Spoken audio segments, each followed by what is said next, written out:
Hello guys, I have shorted 400 stocks of Zee Entertainment at 594.2. The reason being it was Nifty Media was the top sector and it was a top gainer for the day. Let's have a look at the chart. So my prediction is that it has already crossed R1, R2 and R3. So it would correct a bit over here and come down to 592.4 levels. That's 2 rupees of target.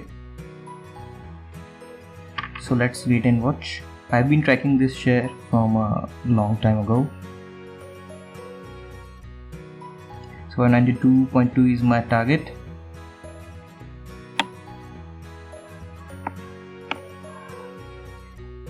Let's wait.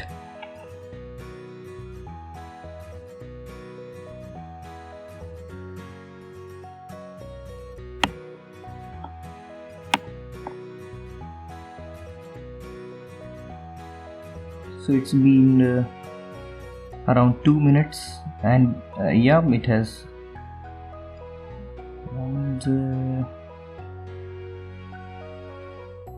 yeah, so it has hit the target. I think yes, we have got.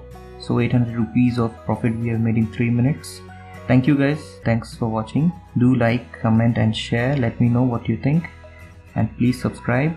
Bye bye.